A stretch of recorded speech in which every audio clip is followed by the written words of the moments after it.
नमस्कार बच्चों, आज हम पढ़ेंगे कक्षा द्वादश की हिंदी 4 और पुस्तक है आरोह भाग 2। पाठ है पहलवान की ढोलक और इसके लेखक हैं फणीश्वर नाथ रेणु। बच्चों, आज हम पढ़ेंगे इसका भाग 2। पहले भाग में हमने पढ़ लिया था, पैराग्राफ 1 पढ़ा था। अब हम इस वीडियो में पैराग्राफ 2 और 3 पढ़ेंगे।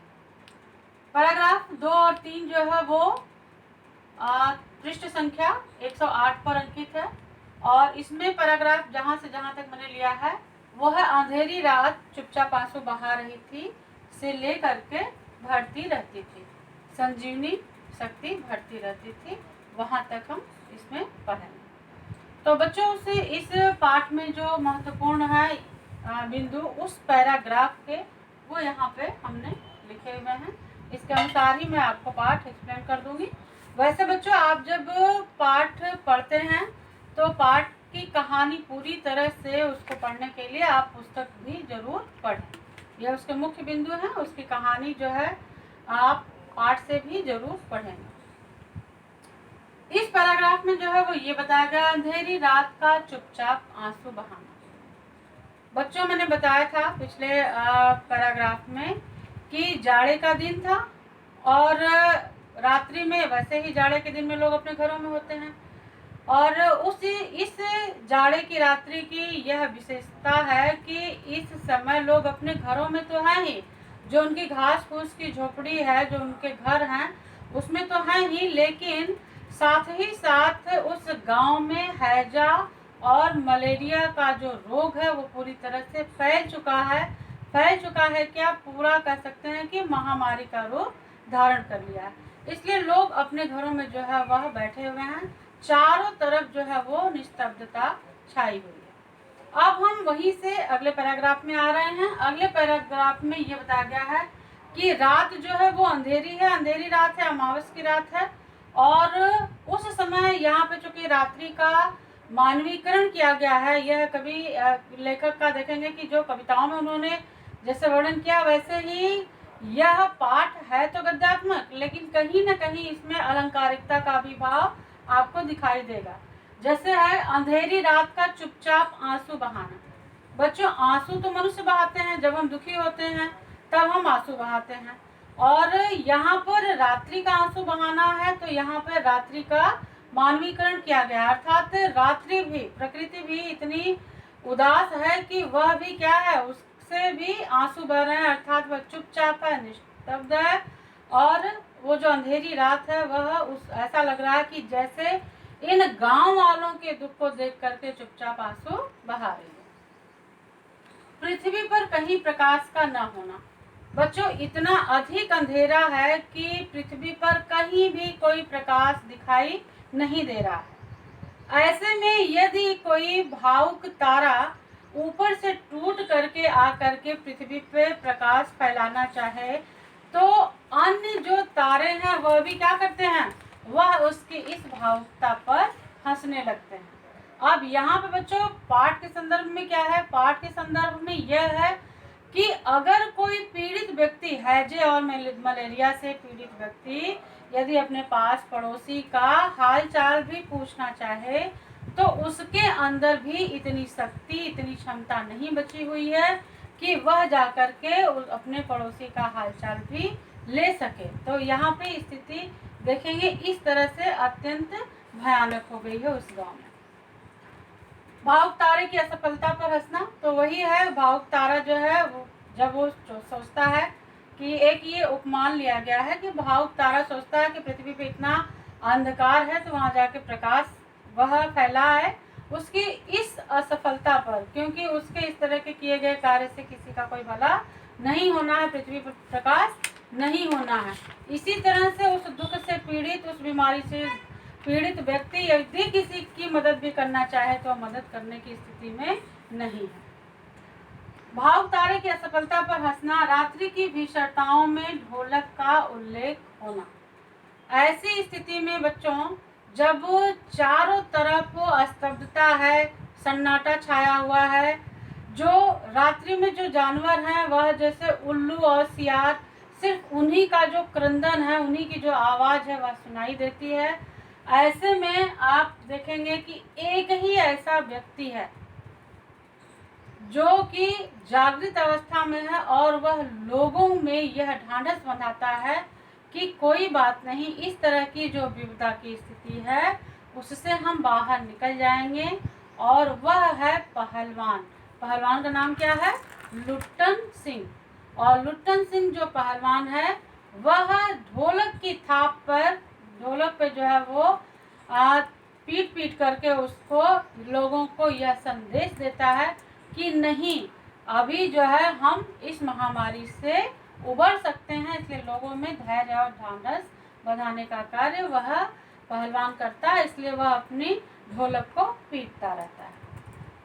बच्चों ऐसा इसलिए जैसे होता है ना, जब हम देखते हैं कि हर एक व्यक्ति इससे पीड़ित है, दुखी है और कुछ न कुछ इस तरह की परिस्थितियां कि कोई किसी की मदद भी नहीं कर सकता है, तो ऐसी स्थिति में अगर कोई भी व्यक्ति सामने आ करके यह दिखाता है उस सिचुएशन में, उस परिस्थिति में कि नहीं भाई हम भी तो इसी परिस्थिति में खड़े हैं, तो वो दूसरों को क्या करता है? हौसला देता है।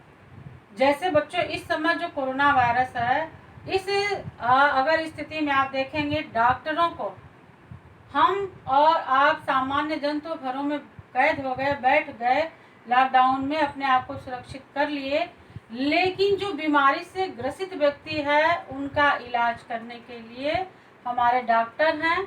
और डॉक्टर किसका इलाज करते हैं? जो वो महामारी से ग्रसित व्यक्ति है।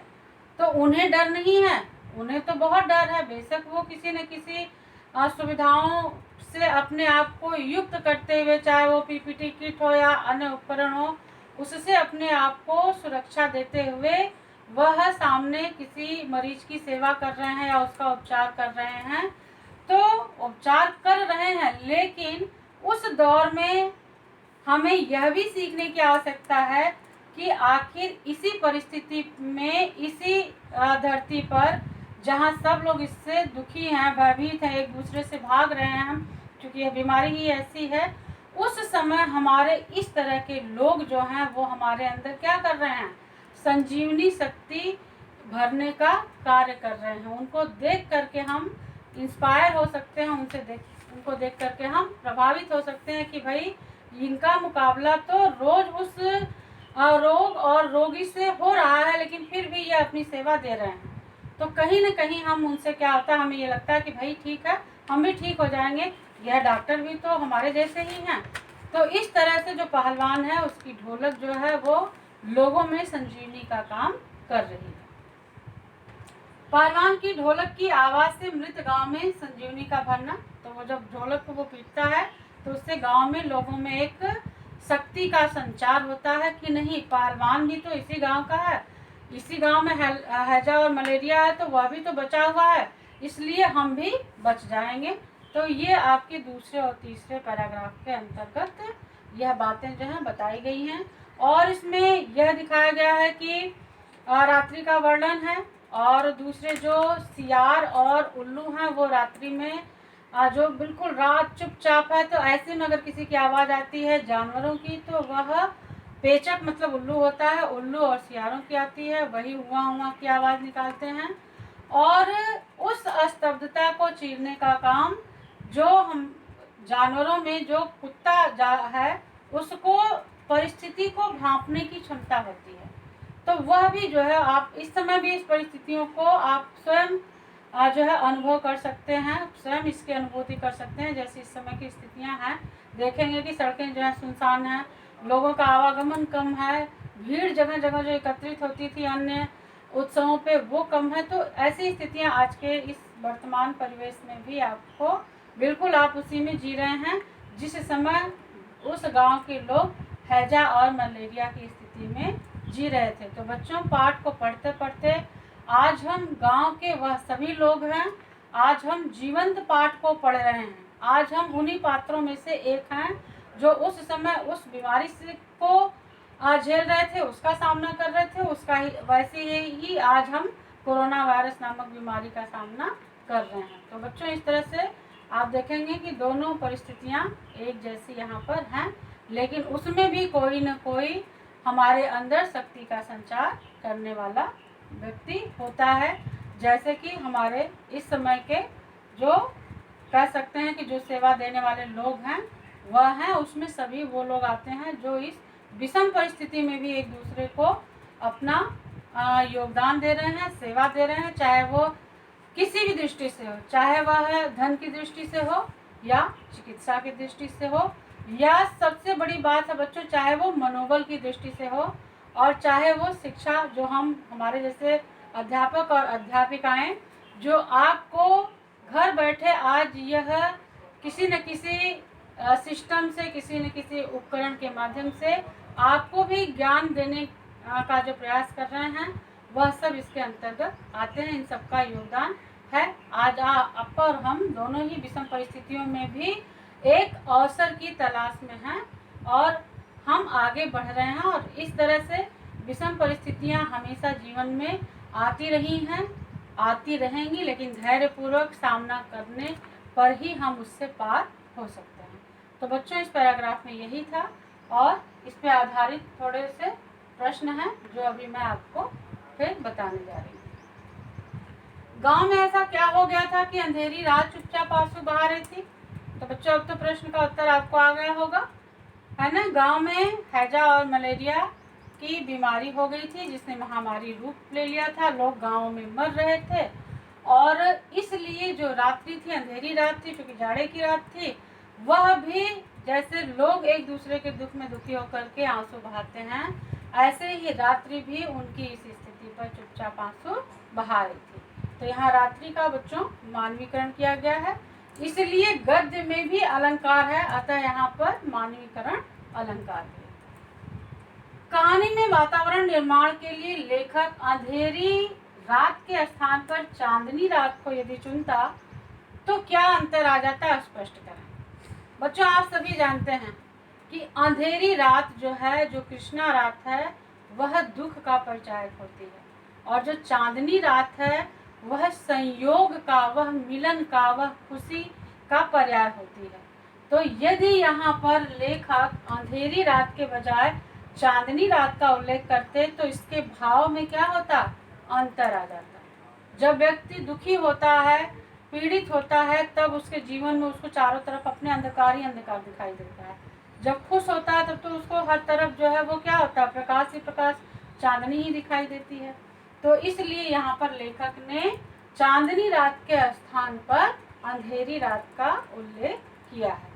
इसलिए किया है ताकि उसका जो भाव है, जो दुख का भाव है, वह उससे पूरी तरह से स्पष्ट हो जाए। निस्तब्धता किसे कहते हैं? बच्चों, मैंने बताया कि निस्तब्धता का अर्थ होता है बिल्कुल सुनसान, सन्नाटा, चारों तरफ बिल्कुल उदासी फैली हुई है, बिल्कुल सन्नाटा फैला हुआ है, कोई भी आवाज कहीं से किसी भी तरह की नहीं आ रही।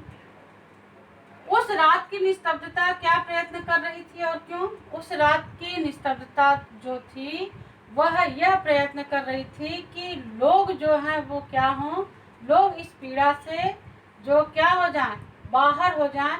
लेकिन ऐसा हो नहीं रहा था, इसलिए रात्रि क्या कर रही थी, चुपचाप उनके इस दुख पर आंसू बहा रही थी।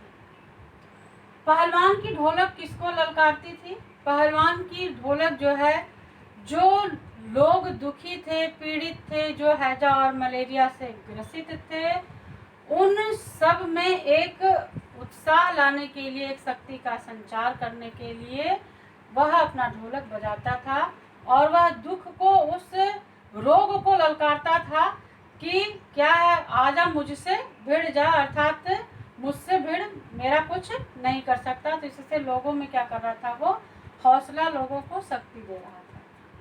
कौन सी आवाज क्या असर दिखाती है? बच्चों, इस पैराग्राफ में आपके यह भी है कि चूंकि जो पहलवान है लुट्टन सिंह, वह ढोलक की जो आवाज है, उस आवाज के आधार पर ही वो अपने दांव पेच लगाता है। तो उसमें आवाज निकालता है चट धा गिड़ धा। तो इस तरह से चट धा का जो है अर्थ है ये है कि आजा भिड़ जा, आजा भिड़ जा, और चटाक चट धा, चटाक चट धा इसका अर्थ है कि उठाकर पटक दे, उठाकर पटक दे।